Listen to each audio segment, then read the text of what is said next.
Bonsoir à tous et bienvenue sur Invente-moi une histoire. Vous êtes vachement nombreux déjà aujourd'hui, donc je suis super contente.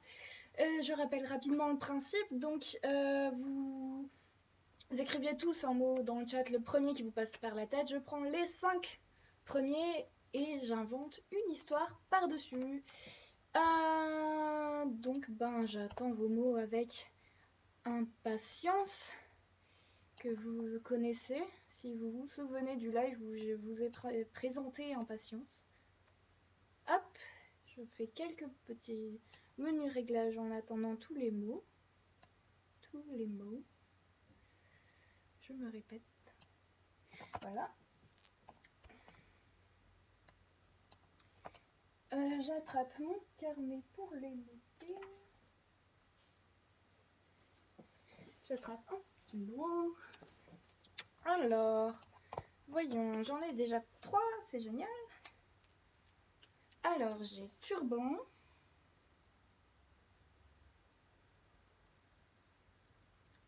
Armoire, format, armoire, turban plutôt. Je vais plutôt écrire comme ça.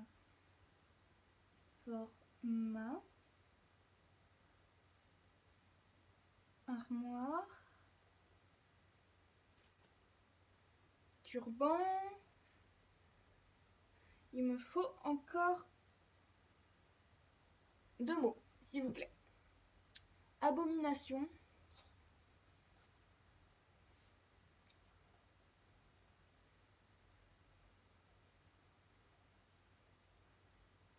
Et un dernier mot. Pendant que je me coiffe. Je suis pas vraiment bien coiffée, mais c'est pas grave. Un petit dernier.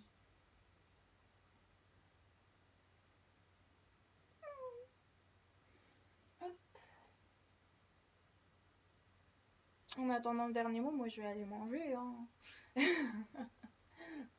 Enfin, je vais finir de manger. Allez. Tiens, je vais faire un casse-tête en attendant le dernier mot. Hop.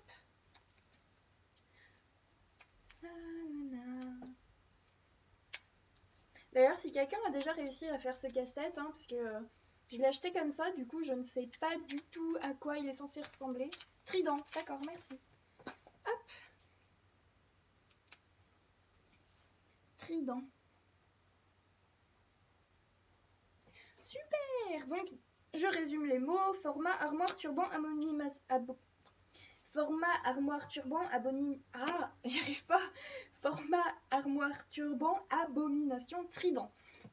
Sur ce, je file réfléchir à ce que je peux vous faire avec ça et je vous laisse avec le générique. D'ailleurs, je dis un gros merci à Alexandre White pour m'avoir refait mon magnifique générique. Enfin, du coup, maintenant c'est un magnifique générique grâce à lui. Du coup, je vous laisse l'apprécier.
Voilà, j'espère que vous avez apprécié ce générique. Donc je récapitule les mots. Donc on a armoire, turban, abomination et trident. Je vais faire quelques petits trucs que j'ai oublié de faire avant de... Voilà, ce sera mieux comme ça. Avant de commencer. Donc, l'histoire se passe dans un monde, dans un pays d'un monde qui ressemble un peu à l'Arabie, mais dans l'ancien temps avec un sultan, un vizir, tout ça. Sauf que le sultan, à cette époque-là, dans ce pays-là, c'est un grand tyran. En fait, tout le pays est sous l'emprise de la peur parce que ce tyran, il a un pouvoir magique, on ne sait pas comment, mais toutes les personnes qui lui font du mal, qui médisent de lui ou qui sont contre lui disparaissent. On ne sait pas où, on ne sait pas comment, mais elles disparaissent. Du coup, tout le monde a peur, personne n'ose dire quoi que ce soit parce qu'il se dit que même il n'ose pas penser contre le sultan parce qu'il pense que s'ils ont une idée qui irait à l'encontre des principes du sultan, le sultan pourrait le savoir et les faire disparaître. Du coup, donc tout le monde vit dans la peur, n'osant même pas penser, et voilà. Et du coup, c'est l'histoire d'un jeune pêcheur qui pêche avec son trident les poissons dans les eaux basses.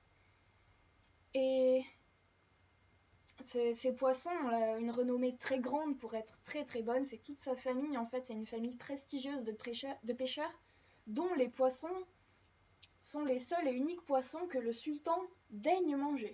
Alors c'est pour dire. Donc c'est une famille assez riche, assez respectée, et quand ils vendent leurs poissons, c'est vraiment à prix d'or. Du coup, c'est... Et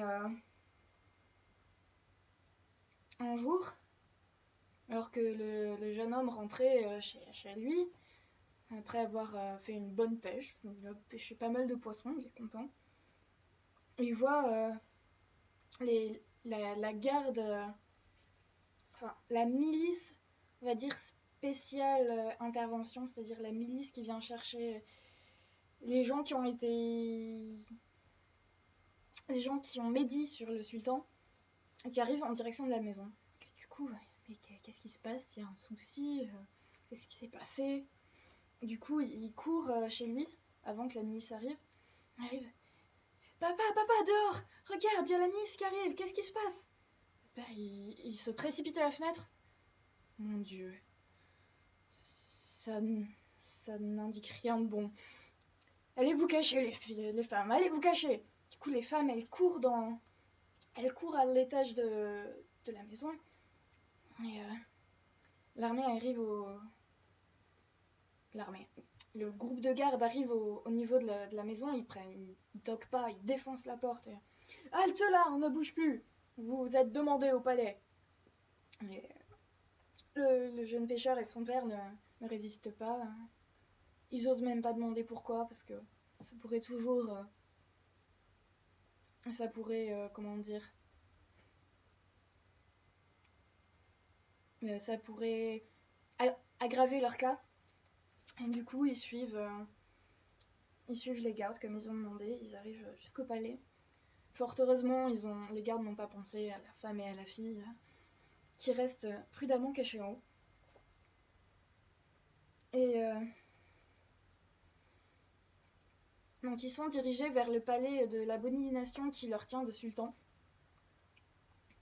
Et ils arrivent au pied du gros coussin où il y a le sultan par-dessus, avec son turban rouge sang, des vêtements rouge sang, avec sa petite barbiche noire et des sourcils qui accentuent vachement un regard perçant.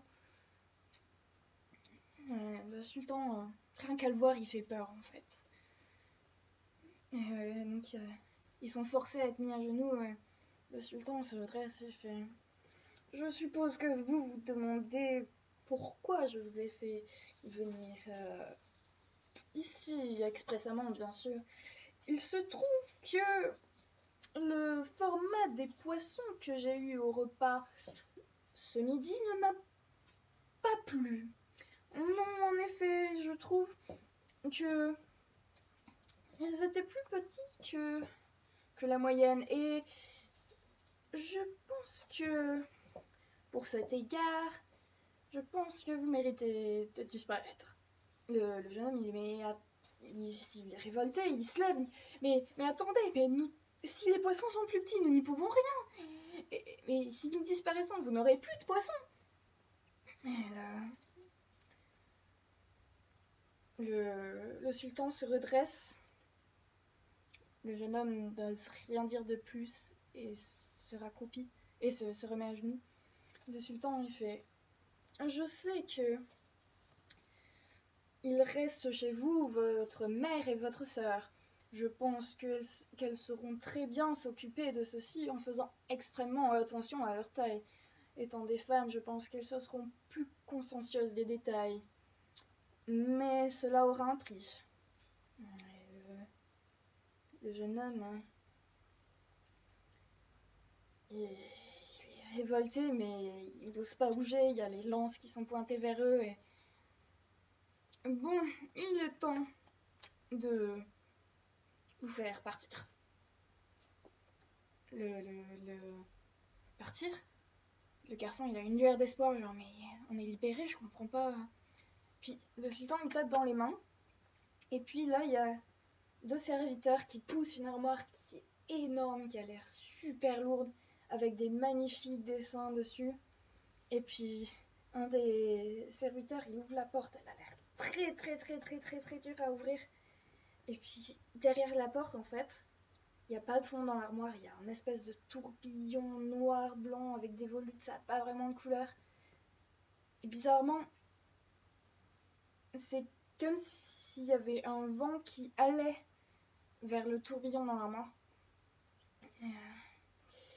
Bien, les enfants d'abord.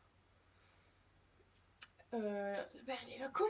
Non, pas mon fils. Prenez-moi d'abord. Prenez-moi, juste moi, mon fils. Vous trouverez les meilleurs poissons du monde. Et le sultan, il regarde le père. Le père d'abord. Emmenez-le. Le père, il est, juste moi, pas mon fils, juste moi. Puis les gardes, ils le poussent vers le trou. Et au moment où il arrive juste en face, il est aspiré dans l'armoire. Le jeune homme, il est horrifié. Son père vient de disparaître dans les yeux. Qu'est-ce que c'est cette armoire? Pourquoi il est... Tout d'un coup, il sait pas ce qui lui arrive. Il a la rage qui lui monte. Il se relève d'un coup, il attrape la lance d'un garde et il la jette sur le sultan. Et la lance, elle ricoche sur un truc, un bouclier magique, un bouclier invisible. Et quand, juste au moment en fait où la lance a ricoché, il y a la pierre précieuse de son turban qui a fait un flash comme ça et qui s'est éteint juste après. Mais c'était imperceptible. Du coup, le jeune homme, après cet excès de rage, tombe à genoux vidé et se fait mener jusqu'à l'armoire et disparaît. Et puis il arrive dans un petit monde avec plein de petits lapins roses et des nounours en forme de cœur et des chats bleus. Et puis il retrouve son père et puis tous les gens qui ont disparu, en fait ils ont une communauté super géniale avec des gens très gentils. Et voilà, je vais m'arrêter là, sinon ça va devenir n'importe quoi. Alors, j'espère que ça vous a plu. Normalement, j'ai dit tous les mots, hein, si je ne me trompe pas. Je sais pas si vous avez des questions ou des trucs comme ça. J'ai sûrement fait beaucoup de répétitions, genre garçon, pêcheur, etc. Et puis voilà. Donc si jamais je peux faire un résumé des endroits où j'ai utilisé les mots, je sais pas si c'est intéressant. Faudra me dire si c'est intéressant. Donc Le format, c'était le format des poissons. L'armoire, bah, c'était l'armoire qui aspire. Le turban du sultan. L'abomination, le sultan lui-même. Et le trident avec lequel pêchait le pêcheur. S'ayant pêché sans son pochon, est un bon pêcheur.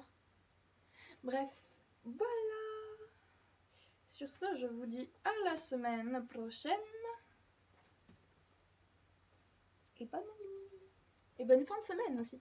Merci d'avoir été aussi nombreux. Bon, je rangerai ça après. Merci d'avoir été aussi nombreux à me suivre. Et puis bisous.